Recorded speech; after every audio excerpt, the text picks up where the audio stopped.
Bonsoir chers auditeurs et bienvenue pour un nouveau podcast du Club Paname, un podcast qui n'était pas initialement prévu, mais le match d'hier, riche d'enseignements, pas forcément positif, on va y revenir, nous a poussé à en faire un ce soir. On pense en effet que c'était important d'en parler à chaud, en parlant de chaleur. Darius est avec nous ce soir, bonsoir. Froid comme la Grèce, comme d'habitude. Également présent avec nous Lionel, salut à toi. Salut les gars. Bon, on va revenir donc sur ce match, 3 buts partout. Un Paris qui a pris un peu l'eau défensivement face à une équipe qui a pressé correctement. Est-ce que c'est une rechute pour vous ou est-ce que c'était attendu? Darius, vas-y, commence. On n'attendait pas ça dans de telles proportions. On avait l'impression qu'il y avait certains acquis. Après, on peut quand même noter quelque chose. C'est la capacité à malgré tout marquer des buts alors qu'on avait plusieurs joueurs offensifs qui étaient en méforme. Je pense notamment à Kylian Mbappé, à André Di Maria qui avait bien du mal, les efforts défensifs qui n'étaient pas là. Donc ça, c'est pour le positif de cette première mi-temps. Il y a vraiment 2 mi-temps, mais attendu, oui. On attendait effectivement certains problèmes. On ne les attendait pas nécessairement dans ces proportions-là. On s'attendait pas à être capable d'être transpercé comme on l'a été, à se retrouver régulièrement à 3 contre 2, dans des situations offensives adverses. Et c'est vrai que la déroute en première mi-temps a été impressionnante dans son étendue. Lionel, est-ce que toi, tu t'attendais à autant de difficultés? Ouais, le truc, c'est que les matchs précédents ont créé une sorte d'euphorie où j'ai aussi participé à cela. Et ça m'a rappelé que j'étais pas très pour des latéraux aussi offensifs, surtout avec nos quatre fantastiques, comme ils aiment le dire. Et hier, ce match-là m'a conforté dans le choix d'avoir des latéraux un peu plus défensifs et qui ne montent pas autant. Et puis, il y a des choses, de toute façon, quand j'ai vu la défense centrale, Marquinhos Silva, je ne suis pas le plus grand fan de cette charnière centrale. Je savais qu'on allait être en difficulté, surtout avec un attaquant très mobile comme Ben Yedder, qui est capable de jouer dos au but, prendre la profondeur, qui a vraiment des caractéristiques très intéressantes. Donc, surpris, oui et non. C'est-à-dire qu'on sait très bien qu'on a une équipe, surtout dans un 4-2-4, qui peut être très déséquilibrée, qui peut marquer beaucoup de buts comme on a vu hier, mais qui peut aussi en prendre beaucoup. Donc, surpris à moitié, on va dire. Mais le truc, c'est, je peux me permettre de... Oui. C'est Jonas, ce qui me perturbe un peu dans ce que tu dis, c'est que tu expliques en fait la déroute par une explication de la défense. Et le truc, c'est que la défense, elle s'est retrouvée aux abois. Et c'est pareil, tu parles de l'aile. Alors, il y a Gelson Martins qui a fait énormément de mal sur l'aile, mais il y a énormément aussi d'offensifs qui sont passés tout simplement par l'axe. Où on se retrouvait vraiment en 2 contre 3, voire 2 contre 4, avec le milieu qui était complètement sauté. Donc avant de parler de la défense et avant de parler des errements de la défense, j'ai vu des gens parler du fait que Thiago Silva redescendait trop, notamment avec l'alpagade qu'il a eu avec Thomas Tuchel. Mais quand on regarde la séquence, on voit que Tuchel effectivement lui dit quelque chose de cet ordre-là, mais que Thiago Silva lui répond, et je pense à juste titre, oui, mais j'ai pas le choix, comment est-ce qu'on peut faire? Il y a des trop choses à régler, on se retrouve en permanence à 2 contre plus, on est tout le temps pris dans notre dos, le milieu arrêtait rien. Et je pense que c'est faire un procès assez injuste que de mettre en avant la défense sur le match d'hier. Et pour les latéraux, j'ai envie de dire, c'est le chapitre où pour moi les latéraux ont le plus péché hier. C'est offensivement à ne pas être capable d'apporter de surnombre sur les ailes, à ne pas être capable de créer des décalages sur les ailes, et défensivement, c'est pas là au moins où ça m'a pété et ça m'a explosé aux yeux. C'est pas défensivement que les latéraux pour moi ont été un problème. Pour moi, c'est vraiment ce milieu qui a rien réussi à arrêter, qui était complètement aux abois dès qu'il y avait une récupération qui était à mi-hauteur, avec un Monaco qui se projetait très vite, et on était vraiment sans réponse, quoi. Et je trouve que faire ce procès à la défense, c'est un procès assez injuste après le match d'hier. Pour toi, c'est plus une différence collective globale. C'est un point de vue collectif global et qui commence par un milieu de terrain qui était incapable d'endiguer. Il y a qu'à voir Fabregas. D'ailleurs, il y a une très nette différence avec la deuxième mi-temps à ce niveau-là, où Fabregas sert à peu près plus à rien. Fabregas en première mi-temps qui avec une touche de balle, on avait 3 joueurs qui étaient mis dans le dos et on avait nos centraux qui étaient en train de courir à qui mieux pour essayer de récupérer une situation qui était déjà trop tard. Le souci, c'est que moi, je ne suis pas d'accord avec toi par rapport à ce que tu dis concernant le milieu de terrain. C'est que le problème du milieu de terrain, hier, a dû à chaque fois endiguer des brèches. C'est-à-dire que on était constamment pris dans le dos, que ce soit de Di Maria ou Meunier. Donc tu avais Gay qui est obligé totalement à chaque fois de dézonner. Et en dézonant, il laissait souvent Verratti seul au milieu de terrain, ce qui n'était pas non plus. Alors que Verratti, je trouve qu'il a fait un très bon match hier en prenant en compte les difficultés qu'il avait. Et c'était pareil sur l'autre côté. Alors Verratti a de la chance quand même d'avoir Neymar qui, lui, faisait quand même ce travail de repli. Alors, c'était pas fait, des fois c'était maladroit ou quoi que ce soit, mais il le faisait. Mais le côté droit, c'était un no man's land. Et souvent, si on voit le but de Ben Yedder, ça part d'abord de côté droit avant de repartir dans l'axe. Et parce que tu as notre milieu de terrain qui est obligé d'aller couvrir parce que notre latéral, le milieu qui est censé être de ce côté, ne redescendent pas suffisamment rapidement. Et en créant ce décalage qui fait qu'on se retrouve dans l'axe avec Verratti seul au milieu de 2 ou 3 milieux de terrain. Donc pour moi, je pense que les milieux de terrain, si ils ont pris autant l'eau, c'est parce qu'ils n'étaient pas aidés par les boulevards qu'il y avait dans le dos des 2 latéraux qui jouaient même des fois plus haut que nos 2 milieux de terrain offensifs et qui faisait dès que la passe passait dans le dos, après les joueurs de côté, que ce soit Baldé à gauche et Gelson Martins, pouvaient repiquer et là se retrouver dans des positions souvent de 2 contre 1 ou 2 contre 2 face à nos 2 centraux, mais parce que les milieux de terrain est obligé à chaque fois de compenser le mauvais placement de nos joueurs de couloir. Je suis partiellement d'accord avec toi, mais moi je l'explique bien plus par l'absence totale d'efforts défensifs de la part de Mbappé. Alors, Mbappé dans une moindre mesure, parce que dans le 4-4-2, il est positionné plus haut et donc il a moins de responsabilité de ça, mais surtout l'absence totale d'efforts qu'a fait André Di Maria. Et nos latéraux qui sont hauts, en soi, ça devrait être créateur de solutions. Et la problématique, si tu veux, c'est que quand tu arrives à créer aucune solution, effectivement, l'autre équipe a beaucoup plus de difficultés. Enfin, en gros, si tu arrives à créer des solutions, tu arrives à créer des solutions, l'autre équipe ne peut pas sortir avec une telle facilité. Et là, il pouvait sortir avec une telle facilité, et ça, je l'explique bien plus par l'absence de l'impact défensif des offensifs. Mais après, sur le milieu de terrain, tu justifies le dézonage de Gay par l'absence de trucs, mais il n'y avait aucun impact. Il y avait littéralement aucun impact. Effectivement, c'était un no man's land total.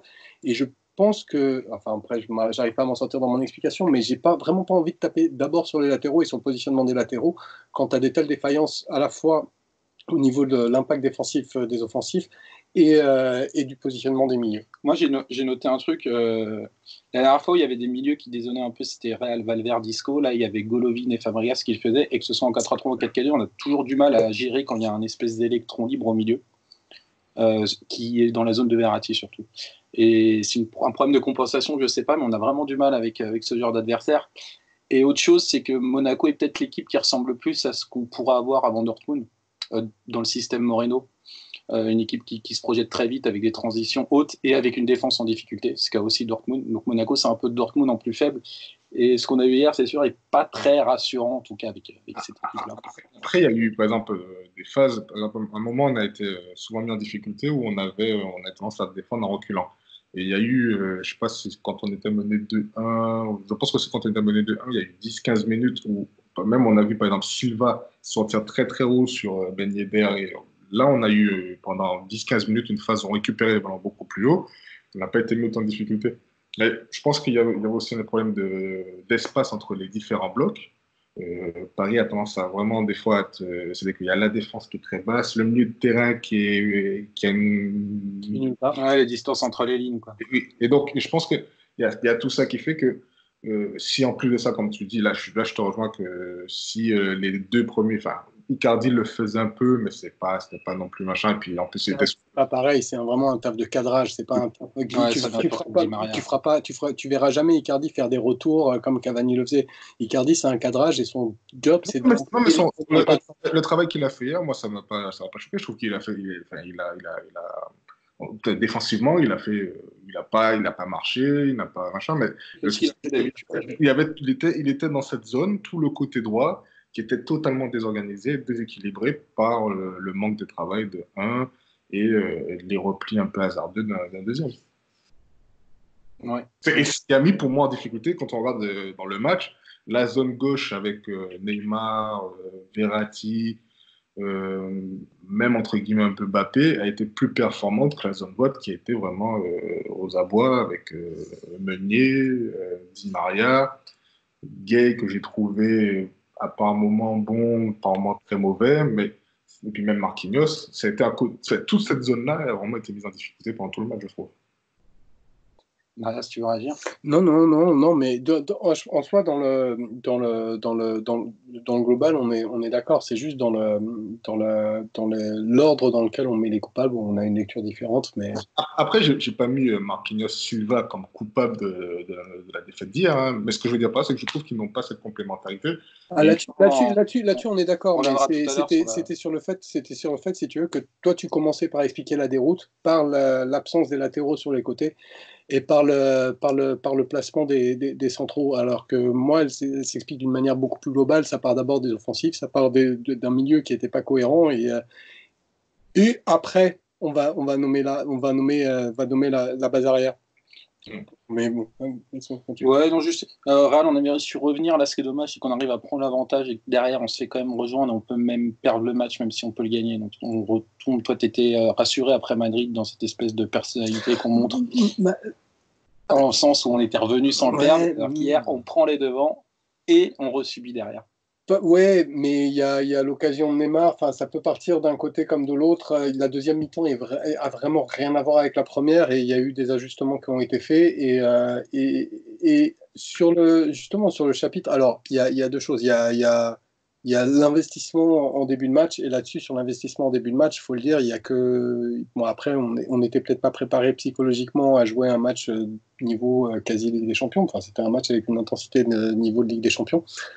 Mais il n'y a que 3 joueurs qui ont su répondre d'entrée de jeu à l'intensité nécessaire. C'est Neymar, Marco Verratti et Navas. Tous les autres joueurs avaient été 3 crans en dessous dans l'intensité qu'ils sont censés mettre dans ce genre de match.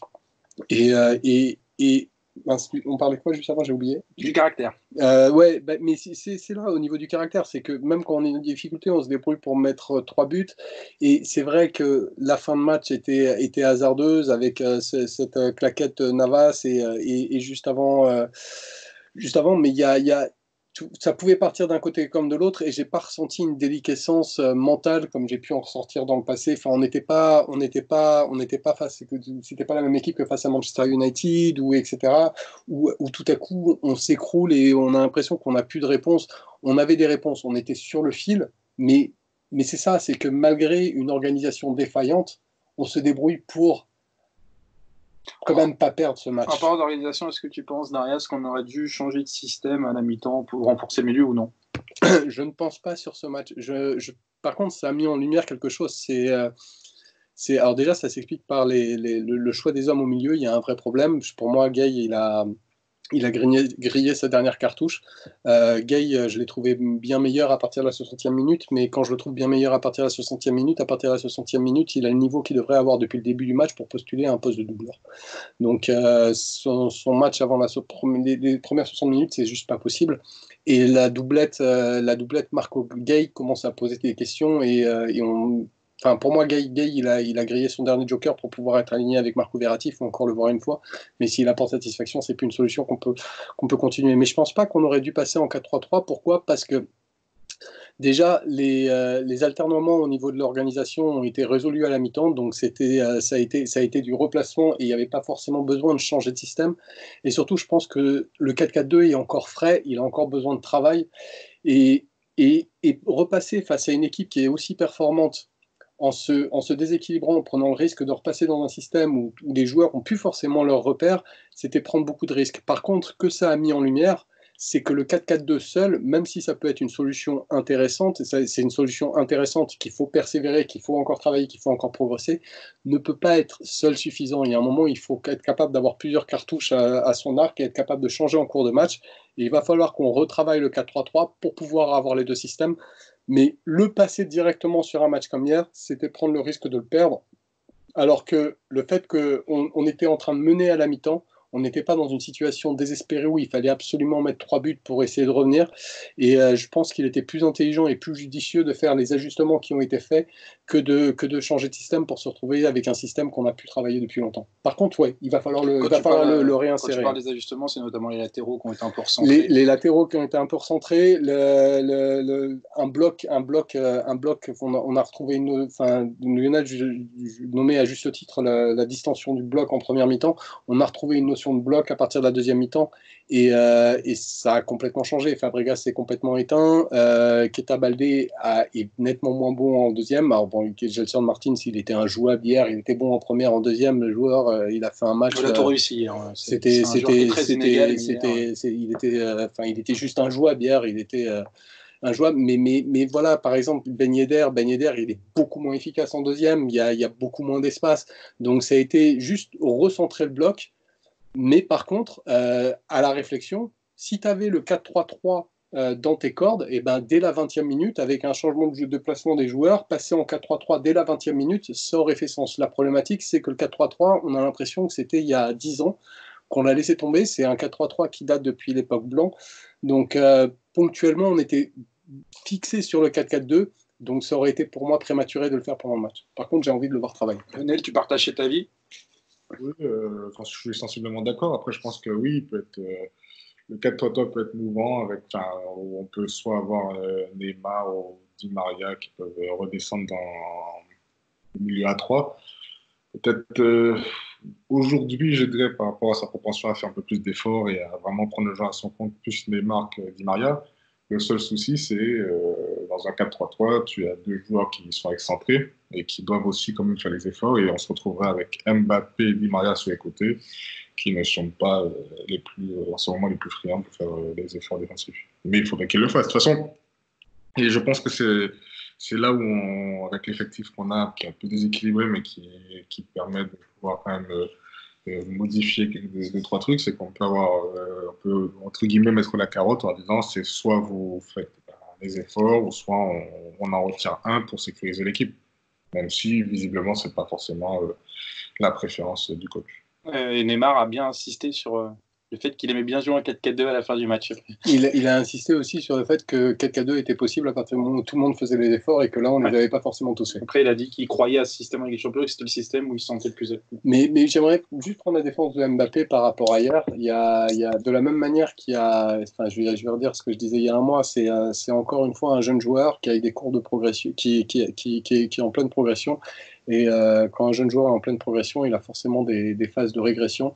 Le match d'hier où effectivement il a fait, mais je crois qu'il a fait aucun repli, n'était pas dans la norme des matchs qu'il a été précédemment, et il fallait forcément qu'il y ait un match où cela arrive, et je suis content que ce soit arrivé contre Monaco pour qu'il se ressaisisse, pour que contre Dortmund ce soit pas le cas. Je vais pas.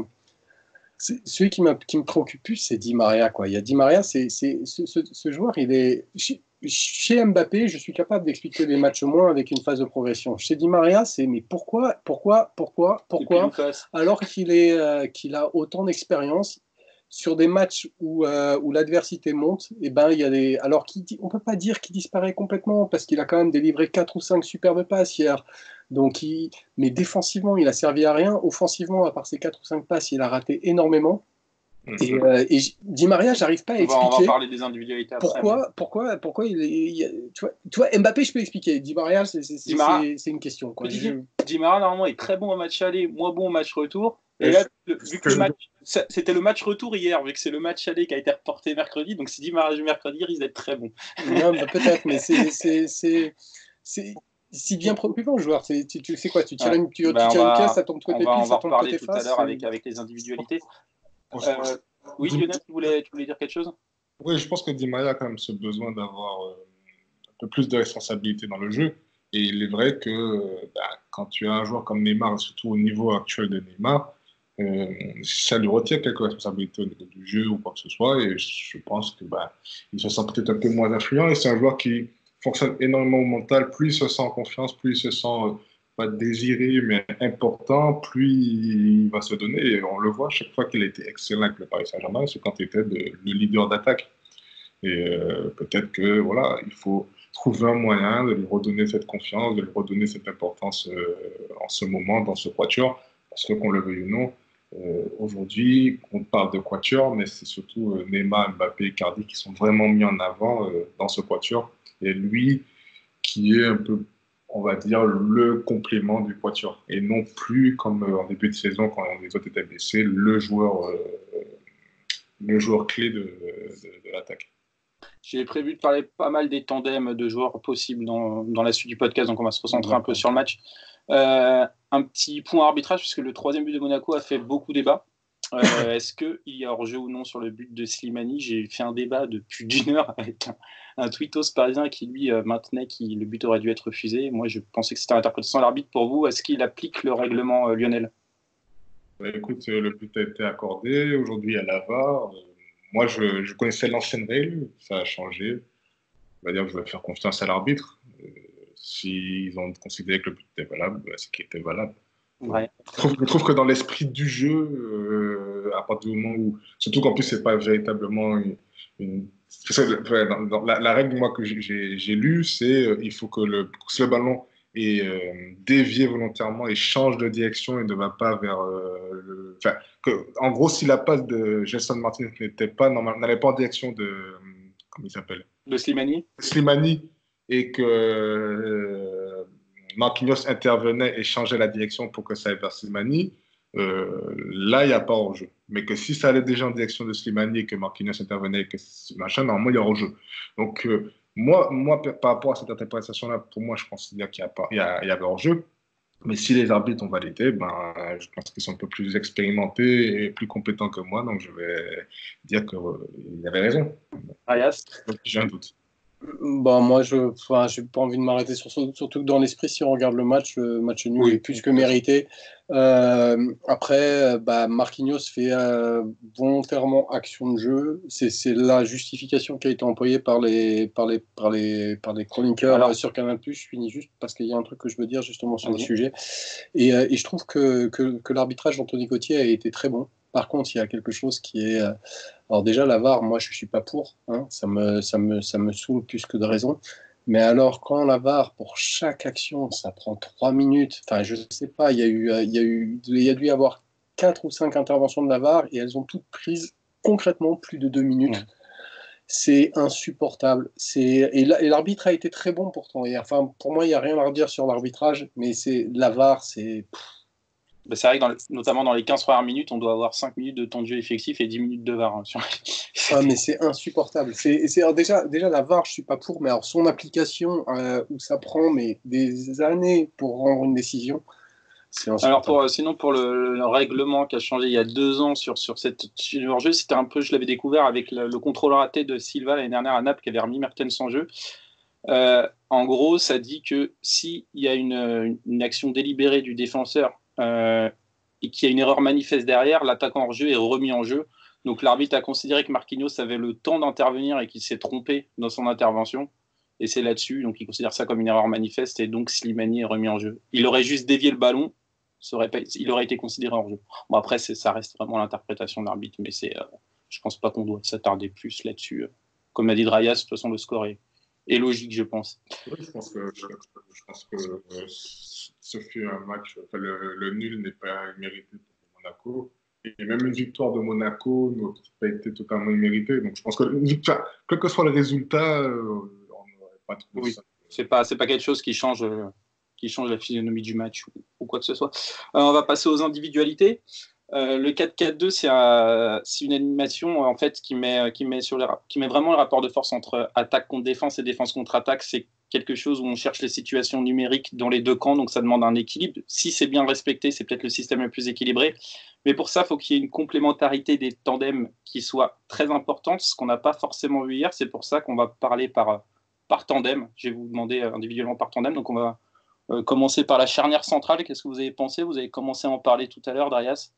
Je pense que déjà, individuellement, Marquinhos a peut-être moins de repères maintenant en centrale, même s'il a fait un bon match contre le Brésil dans ce poste. Il a peut-être moins de repères, il faudrait lui laisser du temps, mais d'une manière générale, la charnière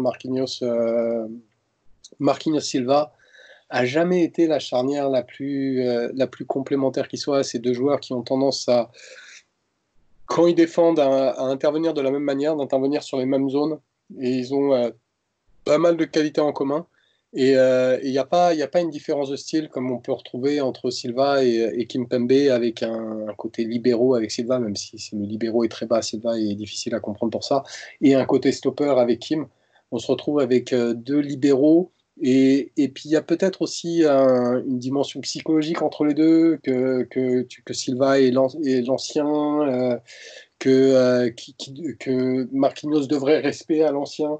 Et peut-être qu'il a du mal à sortir. C'est une charnière qui a jamais vraiment marché. Sur le papier, elle pourrait marcher, mais elle n'a jamais vraiment marché. Et même sur le papier, les joueurs ont des qualités qui sont trop similaires. Et il y a des zones qui ne sont pas assez couvertes quand ce sont les deux qui sont alignés. Bah, je vais poser la question différemment, du coup, vu qu'on va aussi se projeter sur le match et sur l'avenir. Donc, Lionel, pareil, toi, qu'est-ce que tu as pensé de la charnière hier? Et pour toi, est-ce qu'il faut continuer avec cette charnière ou alors changer? Et dis-moi, si tu veux changer, laquelle te semble la plus complémentaire? Déjà, pour revenir à ce qu'a dit Brèche, je pense que je suis d'accord avec tout ce qu'il a dit. C'est une charnière centrale que je trouve qui manque de complémentarité, c'est qu'elle est trop homogène, c'est-à-dire que c'est deux joueurs qui se ressemblent un peu trop et autres. Hier, c'est un peu compliqué d'analyser parce que, bon, déjà, Silva revenait de blessure. C'est un joueur qui a 35 ans. Donc, forcément, quand il revient d'une longue blessure, enfin, même si c'est 3-4 semaines, la reprise est toujours un peu plus compliquée. Je ne les ai pas trouvés très bons hier, les deux. Donc, sur le match d'hier, on ne peut pas dire qu'on est rassuré par cette défense. Oui, je pense que aujourd'hui, en prenant en compte les caractéristiques et les qualités et les repères de tout un chacun, je pense que la meilleure défense, et même si je ne suis pas non plus un grand fan, c'est Silva Kimpembe. Parce que il y a, comme a dit Andreas, un joueur qui est un peu plus stopper, qui est un peu plus agressif, et l'autre qui a une meilleure capacité pour couvrir derrière et autres. Un peu plus en anticipation. Et aussi, oui. Mais le truc, c'est que des fois, on voit chez Silva des choses exceptionnelles. Comme j'ai dit à un moment, pendant, je sais plus, c'est après le deuxième but de Monaco où il a joué beaucoup plus haut, il a chassé beaucoup plus haut Ben Yedder, et pendant 10-15 minutes, il a réussi à éteindre Ben Yedder, et la preuve, on revient à 2-2, puis on passe à 3-2. Et puis, des fois, on ne comprend pas pourquoi, où il descend, mais à une très, très, très bas. C'est ce problème-là qui est problématique avec lui, mais c'est un défenseur qui peut être tellement fort et à côté, des fois, faire des choses, on te dit, mais c'est pas au monstro, c'est ce qui lui arrive. Le problème, c'est ça, c'est qu'aujourd'hui, j'ai l'impression qu'au Paris Saint-Germain, on n'a pas vraiment de défenseur ultra fiable. C'est le problème depuis longtemps. Silva est le plus fiable des quatre pour moi, mais c'est un problème qu'il faudra régler, en tout cas dans le futur. Ouais, bon, moi je suis d'accord avec vous, plutôt contre cette défense et Kimpembe avec Silva. Ouais. Après, moi, il n'y aurait pas ce problème au milieu. J'aimerais bien avoir un Marky Kim aussi de temps en temps, mais il y a le problème au milieu. Marky Kim peut être aussi très complémentaire. On va passer justement à la doublette du milieu. Donc, même question, Darius, sur le match d'hier, et ensuite stop ou encore, et sinon, quel milieu pour toi? Moi, je me suis déjà exprimé sur Guy. Il a brûlé pour moi sa dernière cartouche, et soit il est capable de faire un match comme il l'a fait à partir de la 60e minute, à partir de la première minute, soit c'est même plus une option pour le milieu à deux. Je lui verrai. C'est toute la problématique de ce milieu, c'est qu'on a encore aligné des joueurs, mais on en arrive à un stade où, en tout cas dans le milieu à 2 et très sincèrement dans le milieu à 3, j'ai l'impression qu'on n'a pas les outils pour trouver la solution à l'équation. Donc parlons que du milieu à 2. Dans le milieu à 2, on se retrouve dans une situation avec un poste qui est couvert par deux joueurs, à savoir Marco et Paredes. Paredes a clairement monté en gamme récemment. Marco a encore montré hier que ça pouvait être un joueur très très important dans l'effectif. Et à côté, pour l'instant, il n'y a que Marquinhos. Et Gay n'a pas montré qu'il était capable d'offrir une solution viable par rapport à ce qu'est capable d'apporter Marquinhos à ce poste-là. Donc, et en plus de ça, il y a le côté Marco Gay, deux joueurs qui sont assez petits, des joueurs qui sont assez forts dans l'impact, mais qui n'ont pas forcément un volume de jeu, une présence physique qui sont capables d'en imposer. Et il y a un moment où il y a besoin de tout simplement occuper l'espace. Et ces deux joueurs qui occupent pas l'espace, en fait. C'est comme quand on parle d'un gardien. Il y a des gardiens, je ne sais pas, dans leur manière d'ouvrir les bras, ils occupent leur goal et tu as l'impression que tu auras vraiment du mal à trouver un espace. Je pense notamment à Neuer à la grande époque. Et tu vas peut-être avoir ce genre de dimension. Alors il y a des joueurs qui le font bien mieux que Marquis pour ça, mais avec Marquis au milieu, et que ce soit Gay ou Marco, tu n'as pas du tout ça. Tu as l'impression qu'au milieu, il y a beaucoup d'air, quoi. Donc, Lionel, cette doublette. Ouais. Faut avouer qu'aujourd'hui, la complémentarité ne saute pas aux yeux. Et le souci, c'est qu'avec les joueurs qu'on a devant, il faut jouer rapidement vers l'avant. Et c'est, enfin, même si, alors Gay l'a fait 2-3 fois, hein, parce que même sous l'égalisation, c'est lui qui casse la première ligne sur la passe pour Di Maria, qui trouve après Neymar. Mais ils ont tendance tous les deux. La vision de jeu n'est pas la caractéristique première comme il s'appelle, de Gay. Et à certains moments, on a l'impression que Marco va peut-être toucher un petit peu trop le ballon, même si hier, il fait une ouverture pareil pour Neymar sur le premier but d'un coup d'œil qui est exceptionnel. Mais moi, aujourd'hui, j'aurais bien aimé qu'on essaye la doublette Paredes-Marquinhos, juste pour voir ce que ça pourrait donner avec les joueurs qu'on a devant, parce que ce sont des joueurs qui sont un peu plus grands, un peu plus physiques, et ça pourrait être intéressant, surtout que Paredes a cette capacité, cette qualité de jouer rapidement vers l'avant et de pouvoir casser des lignes aussi. Et il y a un truc sur Gay, c'est ce qui m'impressionne. C'est les 3 premiers matchs, alors ça s'explique peut-être parce qu'il jouait 8. Il était vraiment dans ce côté, je reçois la balle, je la passe et je cherche dès que je peux une passe vers l'avant. Je pense que son ratio passe vers l'avant, il a dû chuter par 3 ou 4 depuis ses 3 premiers matchs. Et c'est... j'ai vraiment une impression d'avoir eu la poudre aux yeux, de m'être fait embobiner par les 3 premiers matchs de Gay parce que oui, il fait quelques passes à l'avant, il en fait un peu plus à partir de la 60e, mais c'est bien trop faible. C'est bien trop faible. Après, quand Gay jouait dans le milieu à 2, notamment à Everton, c'était le milieu haut qui se projetait le plus, comme hier, par rapport à Verratti qui est plus bas globalement. Mais derrière, il avait vraiment un mec d'impact et de couverture. C'était Schneiderlin, souvent à Everton. Dans le milieu à 3, il avait Marquinhos. Et peut-être qu'il n'a pas encore cette habitude d'être le milieu haut d'un milieu à 2 avec un autre petit gabarit plus technique à côté. Et on le sent pas à l'aise dans ce 4-4-2 là. Possible, mais ça marche pas. Et après, pour rebondir sur ce que disait Lionel. La preuve, quand Paredes est rentré, c'est Paredes qui jouait un peu plus haut et Gay jouait derrière lui. Et là, il est beaucoup plus à l'aise. Bonne rentrée de Paredes d'ailleurs. Bonne rentrée de Paredes jeudi d'ailleurs. Je trouve qu'il a. Après, il faudrait voir sur la durée, sur un match. Ça aurait été bien de le voir commencer, par exemple, le match d'hier. Mais j'ai l'impression qu'il peut vraiment apporter quelque chose. Alors, c'est un joueur sur lequel on a énormément douté, moi le premier. Mais j'ai envie de le voir dans un gros match avant la rencontre contre Dortmund. Surtout que j'ai la vague impression que notre ami Verratti sera capable de nous prendre un petit carton jaune au match aller et être suspendu pour le retour. C'est fort probable. Et même sur ça, moi aussi, ça fait un petit moment que j'ai envie de voir Paredes s'installer avec Marquinhos, ne serait-ce que pour voir. Pas installer, mais ne serait-ce que voir. Et je pense que ça peut... Mais après, il ne faut pas discarder, mais je pense que tu l'inclus quand tu parles du scénario où Marco Verratti se prend un jaune.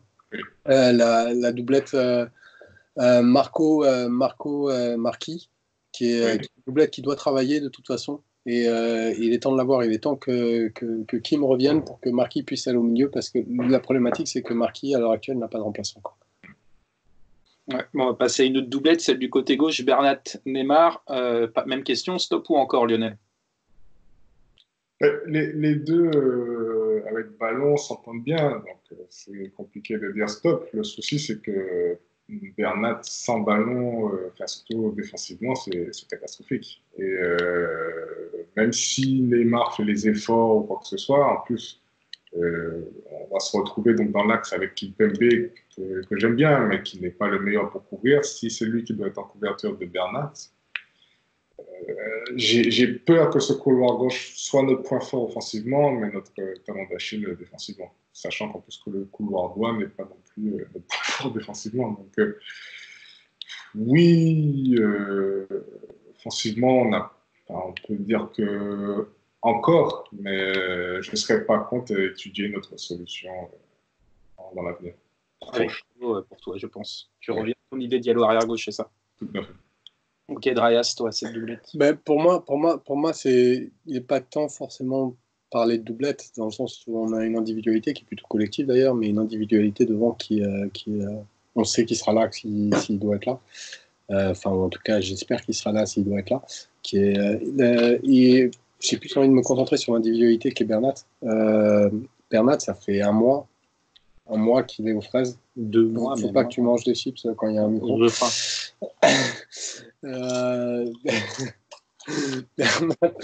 Bernat, ça fait un moment qu'il est complètement aux fraises. Je pense que c'est injuste de les juger du coup au jour d'aujourd'hui quand il y en a un qui est complètement hors de forme. Bernat a toujours été très friable défensivement, mais compensé par un apport offensif qui était réel. Tu faisais référence à leur capacité d'échanger. C'était des capacités d'échanger entre les deux qui explosaient, qui étaient très très visibles avant, qui sont de moins en moins visibles. Ils échangent encore un peu, mais c'est plus aussi prégnant que ça pouvait l'être avant. Je pense que Bernat a tout simplement besoin d'un petit retour sur le banc, de se recentrer pour se retrouver. Je pense qu'il est la meilleure solution à terme, mais il faut qu'on retrouve un Bernat qui est plus conquérant, qui est plus capable de répéter les efforts. Je ne sais pas quel âge il a. Peut-être que là, je le rattrape et dans ce cas-là, on est dans la merde. Non, il a 26 ans. Ouais, alors donc, dans ce cas-là, non, je pense qu'il a juste besoin de se recentrer, faire un tour sur le banc de 2-3 matchs et revenir bien meilleur. Parce que là, c'est pas ce match où il est inquiétant. Hein. Ça fait plusieurs matchs où il est vraiment bon. On sait que son répertoire de passes et de centre est très faible. Enfin, pas de passes, mais de centre est très faible. Mais même si son répertoire était très faible, il arrivait à trouver des solutions. Là, est-ce qu'il est capable de faire un centre qui ne sera pas contré avant même qu'il le fasse? Je suis pas sûr. Donc, je crois que c'est le seul poste dans l'effectif. Si on retire le fait que Neymar et Mbappé, pour moi, n'ont pas de concurrent véritable, c'est le seul poste de l'effectif où on n'a aucun concurrent. C'est-à-dire que Kurzawa, on ne peut même pas compter sur lui. Et Diallo, je crois qu'on l'a laissé une fois, mais c'est pas son poste.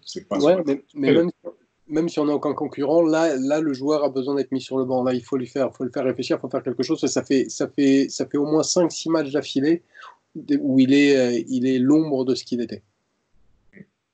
Ouais. Même question du coup sur la paire à droite. Hier, Meunier, Di Maria, Drayas, stop ou encore? J'ai envie de dire stop. J'ai vraiment envie de dire stop. On mettait en avant. Puis surtout, c'est à mettre en parallèle avec la paire Meunier-Sarabia. Je l'avais oublié, tu me l'as rappelé, que c'est vrai qu'ils savent très très bien combiner ensemble. Meunier est livré à lui-même quand il y a Di Maria. Quand Di Maria fait des efforts défensifs, c'est un peu plus supportable, mais quand c'est comme hier, c'est juste pas possible. Et stop. Après, on sait, il faut être réaliste. On sait que c'est une paire qui va être amenée à être réalignée. Pourquoi? Parce qu'à droite, il n'y a pas de vraie solution de remplacement. Mettre Kehrer. Moi, je pense que tu aurais le mettre à Kehrer, Di Maria. C'est possible de mettre Kehrer, mais à ce moment-là, tu te retrouves avec un Di Maria qui est scellé sur le côté et tu te retrouves avec une aile qui est complètement inutilisée parce que le truc, c'est que Di Maria a cette tendance à vouloir se recentrer. Et grosso merdo, voilà, c'est juste, du coup, tu te retrouves avec l'axe et puis l'aile gauche. Mais sur l'aile droite, tu n'as rien. Donc, c'est bête, mais c'est très risqué de faire ça parce que tu te retrouves dans une situation où une équipe n'a plus qu'à défendre dans l'axe et il y a un tiers du boulot qu'on a fait, un tiers du travail de l'équipe adverse. Donc ça pose un vrai problème pour moi de surtout partir si sur la base. Tu décides de mettre Diallo et que tu as ce. En plus, mais tu vois, ça pose un gros problème de mettre quelqu'un qui va faire très peu de montées, quoique Kehrer a fait quelques montées, mais c'est pas suffisant parce que oui, tu n'auras pas d'aile. Donc pour moi, c'est pas une solution qui est viable dans un gros match. Tu es obligé d'avoir quelque chose où tu proposes quelque chose au moins à minima sur l'aile. Et j'aimerais voir la relation Meunier-Sarabia travailler, mais un peu mise en avant. Pas forcément pour l'installer, parce qu'il faut pas se leurrer. Di Maria est très très loin devant Sarabia, ne serait-ce qu'en termes de niveau déjà, puis en termes d'image. Donc c'est clairement lui qui jouera, mais ne serait-ce que pour mettre Di Maria un peu en danger, pour que Di Maria défende à tous les matchs et qu'il arrête de choisir ses matchs. Lionel? Moi, je dis stop. C'est Soulier que j'aurais retiré. Après, j'ai envie de dire, même quand on joue avec Meunier et Bernat sur les côtés qui prennent les ailes ou quoi que ce soit, les équipes, souvent, c'est pas les côtés qui sont les plus défendus au Paris Saint-Germain parce qu'ils savent pertinemment que quand tu as Neymar à gauche, Di Maria à droite, ils vont forcément repiquer. Et malgré quand on a Meunier et comment il s'appelle, Bernat, il n'y a pas tellement de centre au Paris Saint-Germain. Ce n'est pas une arme qui est ultra utilisée sur les dernières années au Paris Saint-Germain. Donc, quitte à accepter que ce soit pas une arme utilisée, autant mettre des joueurs qui rassurent un peu défensivement, quoi. Et aujourd'hui, Meunier, il rassure pas défensivement. Ouais, je comprends ce que tu veux dire, Lionel, mais je partage pas dans le sens où si tu dis clairement, c'est bon les gars, je ne passe plus sur les ailes, j'aurai même plus des latéraux qui seront là, tout va passer par l'axe. Tu auras beau avoir les meilleurs joueurs du monde, il y a un moment où ça va devenir très très très compliqué, ça va devenir très très compliqué de passer, quoi. Ça sera particulièrement simple de défendre. Je suis d'accord avec toi que un Di Maria a tendance à se recentrer, mais le fait que quand Di Maria se recentre, t'es Meunier qui se projette, ben, ça offre une possibilité de passe qui potentiellement fait que tu peux passer par l'aile, qui potentiellement fait un joueur qui doit couvrir l'aile, qui va te libérer ton axe. Si tu n'as même plus ces appels-là et que les joueurs n'ont même plus besoin de couvrir la potentialité des ailes, pour moi, c'est pas possible. C'est pas possible. Tu vas au mur, en fait. Oui, je comprends ce que tu dis. Après, ça peut aussi permettre aux pointures devant d'être un peu plus mobiles parce que Mbappé est capable d'aller droite, gauche, Di Maria aussi est capable de se balader un peu. Donc, ce serait un peu à eux d'occuper les ailes. Et puis, comment? C'est pas du bouffage de ligne. C'est pas pareil quand tu as Oui, quelqu'un qui part de l'axe pour aller dézonner, pour aller trouver une solution. Ou quand tu as un latéral qui est en train d'avancer, qui oblige à être vigilant sur le fait que quelqu'un puisse monter. C'est pas du tout pareil au niveau des mouvements défensifs et au niveau du travail à faire. Justement, c'est beaucoup plus difficile d'aller, par exemple, sur l'aile droite si jamais tu n'as pas la potentialité que l'aile gauche va être couverte par un latéral. En gros, tu serais en train de gêner le mouvement de Mbappé qui essaierait de se projeter à droite si le défenseur sait qu'à gauche, il n'y a aucun risque. Si le défenseur sait qu'à gauche, il n'y a aucun risque, jamais un latéral déboulera. Ça sera beaucoup plus compliqué pour un Mbappé de dézoner en partant à droite. C'est pas du tout la même chose que de partir du centre pour aller sur les ailes ou d'avancer par les ailes. C'est pas comparable pour une défense. Après, il y a une équipe qui a gagné une Coupe du Monde pour ça, donc pourquoi pas essayer. Tu parles du Portugal. Tu parles de France. À l'équipe de France. Oui, peut-être. Ouais. Ils étaient en 4-2-3-1, 4-4-2. Ouais, après, Pavard à droite, c'était. Il y a des milieux qui se projetaient un peu plus que les nôtres, hein. Pogba et Kanté. Oui, mais ça peut. Avoir des latéraux qui couvrent derrière peut permettre aussi à nos milieux de terrain de se projeter un peu plus. Bon, pourquoi pas. C'était quand même différent. Griezmann était clairement dit. C'était plus un 4-2-3-1 avec un système bien pour le jeu à la Deschamps, qui n'est pas vraiment le jeu, non, forcément. À ce poste-là, on a Neymar. Oui, mais là, oui. Mais oui, moi aussi, je trouve qu'il y a quelques nuances quand même. Moi, je suis plus de l'avis de Draya si je dois changer quelqu'un. Après, je veux bien retenter Kerrer latéral droit. Il faut aussi trouver une autre solution que Meunier. Mais si je dois changer quelqu'un de ce duo, c'est plus Sarabia, juste parce que quand tu as Neymar qui se ressente, il faut quelqu'un qui compense de l'autre côté, que ce soit dans le niveau du volume de course ou dans le niveau de son placement en train de bouffer la ligne. Et Sarabia est plus à même de le faire. On voit que, comme tu l'as dit tout à l'heure, Lionel, Di Maria, quand il y a Neymar, il est effacé et il a l'air moins heureux sur le terrain. Après, quand il n'y a pas Neymar, Di Maria est évidemment indispensable. Et puis, ça permettrait aussi d'avoir une cartouche offensive très, très intéressante en cours de match. Si tu fais rentrer Di Maria, il peut faire exploser dans les dernières minutes toute défense.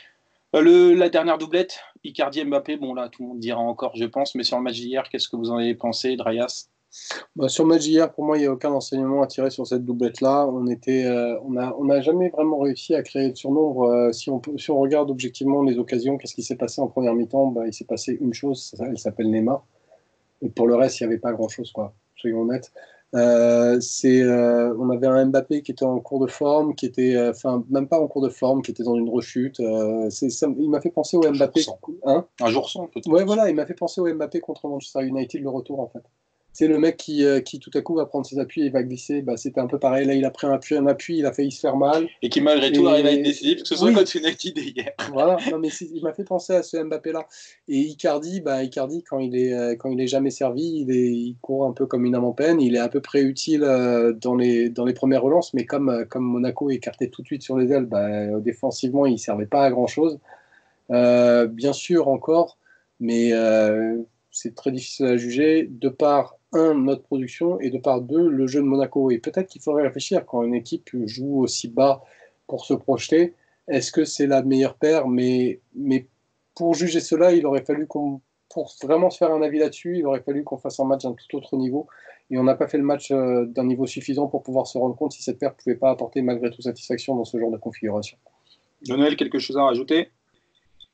Moi, je trouve que les deux sont très complémentaires et la qualité d'Mbappé fait que je pense qu'il le mettre tout seul dans l'axe, c'est pas lui faire un cadeau. Et la doublette, comment il s'appelle, Mbappé-Icardi, je pense que ça rappelle un peu celle avec Falcao, avec un joueur qui est capable de jouer dos au but, qui a de super déplacements, qui ouvre les espaces ou quoi que ce soit. Après, voilà, comme a dit Raya, ça peut arriver. Hier, ils ont eu un jour sans. La différence avec Manchester, c'est qu'on avait Neymar qui, lui, a très rarement des jours sans, surtout dans les grands matchs. Et ça, c'est sûr que si physiquement on arrive à arriver avec Neymar dans les gros matchs, on a ce joueur qui, on sait, qui normalement est fiable dans ce genre de match. Donc, un match de Neymar contre le Real, je ne sais plus, où Neymar n'était pas bon dans un grand match. Si, le match aller contre le Real où Neymar est... faut se méfier ça peut arriver, mais il ne faut pas s'emballer, il ne faut pas le tenir pour acquis. Mais c'est juste, je suis complètement d'accord avec toi, c'est très probable, mais il faut juste... Et en poule, on avait eu Munich au retour et Liverpool à l'aller aussi, où il n'avait pas été top à l'extérieur, mais c'est pas que ça, c'était tout un collectif déséquilibré, sauf au Real où d'ailleurs on avait été pas si mal. Mais bon, on a la chance ou la malchance de rejouer le même adversaire dans 3 jours et donc peut-être de mettre une autre compo pour pouvoir faire des points de comparaison. Je vais vous demander la compo que vous souhaitez mercredi, Lionel. Ton 11. J'aurais retiré 3 joueurs. Gay, les 2 joueurs de couloir, et j'aurais intégré Kimpembe, Diallo et Kerrer dans l'équipe. Okay. Diallo à gauche, Kerrer à droite, Kimpembe et Marquinhos que tu remontes à la place de Gay. Oui. Ok, Drayas. Peut-être mieux au repos, Marco, et je vais essayer. Je pense que c'est le bon moment pour essayer Paredes parce qu'on n'aura pas un autre match de ce niveau. Paredes Marquis plutôt. Ouais, on va bien aimer essayer Paredes Marquis parce que je pense qu'on n'aura pas la possibilité d'avoir un autre match de ce niveau-là et ça peut être le moment pour voir si la paire Paredes Marquis peut être une alternative intéressante. Andreas. Moi, la première chose que je change, parce qu'il a vraiment été indigent hier soir, c'est Navas. Hein. C'est vrai qu'on n'en a pas parlé de Navas individuellement parce que c'était pas une paire, mais encore impeccable. Voilà, énorme. Enfin, avec une énorme bourde au début. C'est vrai que sa sortie sur le but. Heureusement qu'il n'y avait pas la double peine parce que. C'est vrai qu'elle n'était pas très maîtrisée, mais il s'est bien rattrapé. Voilà. C'était carton jaune et penalty, et s'il y avait eu double peine, ils auraient eu carton rouge, quoi. Non, trêve. Navas, derrière. Alors, je fais la moitié ce que fait. Je mets Diallo à gauche et je garde Meunier à droite. Milieu Kimpembe Silva du coup, Kimpembe Silva et Diallo. Milieu, je tente comme Lionel, Leandro et Marquis. Et à gauche Neymar, à droite Sarabia et devant Mbappé Icardi. Ok, moi je sais pas trop, je mets la même attaque, je mets le même milieu aussi. Paredes Marquis, c'est vrai qu'on les a vus, mais contre des équipes comme Saint-Etienne, etc., qui ne sont pas des adversaires dont on peut juger ou comparer à Dortmund. En défense, je mets peut-être Kerrer à droite et je laisse Bernat. Je sais pas, on verra. Mais déjà, je veux voir Sarabia, je veux revoir Kimpembe Silva et je veux voir Paredes Marquis. Un petit prono. Pour un moment, Oli Francis mène 1-0 dans le jeu des pronos des équipes. Il avait gagné son prono contre Saint-Etienne. Lionel, un prono pour ce match. Une victoire du Paris Saint-Germain 3-1. Drayas 3-2, enfin 2-3 parce que c'est là-bas, non, c'est ça. C'est bon, alors 3-2 pour Paris, donc 2-3. Moi, je vais dire 2-1 Paris. Bon, on va tous Paris gagner. Bon, on verra ça. Et on en reparlera. Espérons que le match soit au moins aussi vivant que le match d'hier, en espérant qu'on soit quand même un peu plus solide, notamment en première mi-temps. Et on reparlera de tout ça. Merci de nous avoir écoutés encore. Juste avant, moi, le truc qui fait que... la question que je me pose, c'est est-ce que Monaco... Alors bon, mais est-ce qu'ils ont aujourd'hui la capacité de refaire 2 matchs comme ils ont fait là en l'espace de 3 jours? Parce que c'est le fait de ne pas jouer l'Europe cette année. Soit est-ce qu'ils ont cette capacité à le faire? Donc, Pour moi, la question, c'est Fabregas par rapport à ça. Est-ce que Fabregas est capable de ressortir Fabregas a vraiment été bon pendant 15 minutes. Mais qu'est-ce qu'il a fait mal pendant 15 minutes? Après, et puis Gerson Martins, parce que moi, Gerson Martins, je pensais que c'était tout le temps comme ça, mais j'ai cru comprendre qu'en fait, non, Gerson Martins, c'est un match sur 10. Voilà, c'est pas tout le temps après comme ça. Après, l'année, il était bon. Mais bon, faut voir Gerson Martins. Mais pour moi, surtout, la clé, ça va être Fabregas. Est-ce que Fabregas va pas être cuit d'avoir bien joué pendant un quart d'heure? C'est possible. C'est vrai que c'est compliqué après un grand match. Souvent, les équipes qui font des gros matchs contre Paris, même quand ils jouent un autre adversaire. Oui, sauf que tu sentais quand même une cohérence dans le jeu. C'est pas un gros match en mode on a fait l'exploit, on s'est battu, etc. et machin. Non, c'était une équipe qui était venue pour jouer, et ça, c'est très différent. C'est-à-dire qu'ils sont venus avec une identité de jeu. C'est-à-dire que c'était pas où tout à coup ils étaient à 125%. Ils étaient à 125%, mais avec une identité de jeu, et je pense que du coup, cette identité de jeu, on va aussi se la taper. Alors peut-être qu'ils ne seront pas à 125, mais il y aura cette capacité à défendre bas et à se projeter très vite et à être capable d'utiliser les ailes à merveille. On espère, parce que ça donne, si ça peut donner un match aussi agréable qu'hier, on l'espère. Bon, on verra ça. Et au prochain podcast. Merci Lionel. Merci à tous. Merci Brias. Merci tout le monde. Merci les auditeurs. Ciao. Ciao.